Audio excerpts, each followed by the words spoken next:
നമസ്കാരം.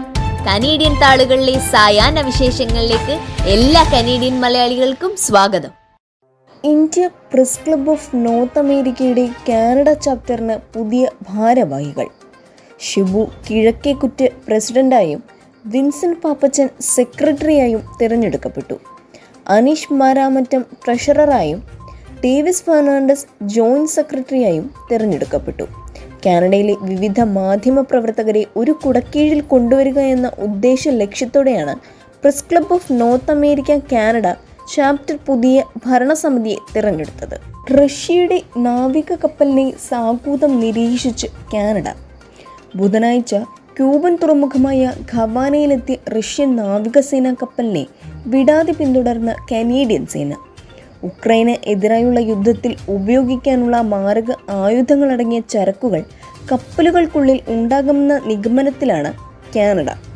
ക്യൂബയുമായുള്ള സൈനിക പരിശീലനത്തിൻ്റെ ഭാഗമായുള്ള സ്ഥിരം സർക്യൂട്ട് മാത്രമാണ് ഇതെന്ന് റഷ്യ അവകാശപ്പെടുമ്പോഴും സാധ്യമായ എല്ലാ പ്രതിരോധവും ഒരുക്കുകയാണ് തങ്ങളെന്ന് കനേഡിയൻ സുരക്ഷാ വൃത്തങ്ങൾ അറിയിച്ചു.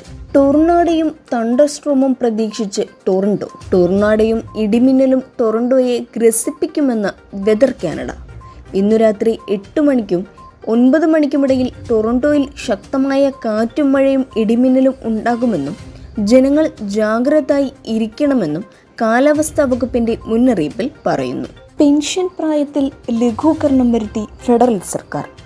മിലിറ്ററി, RCMP, കറക്ഷൻ വർക്കേഴ്സ് എന്നിവർക്കുള്ള പെൻഷൻ പ്രായത്തിൽ ലഘൂകരണം അനുവദിച്ച ഫെഡറൽ സർക്കാർ 25 വർഷത്തെ സർവീസ് പൂർത്തിയായാലുടൻ ആഗ്രഹിക്കുന്ന പക്ഷം പെൻഷന് അപേക്ഷിക്കാവുന്നതാണെന്ന പുത്തൻ ഇളവാണ് ഫെഡറൽ സർക്കാർ പ്രഖ്യാപിച്ചിരിക്കുന്നത്.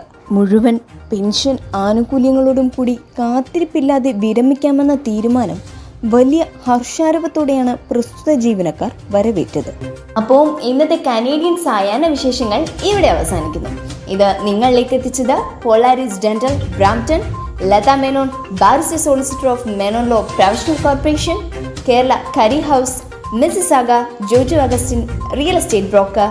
എല്ലാവർക്കും നല്ലൊരു സായാഹ്നം നേർന്നുകൊണ്ട് കനേഡിയൻ താളുകൾക്ക് വേണ്ടി ഗാഥാ പ്രകാശ്.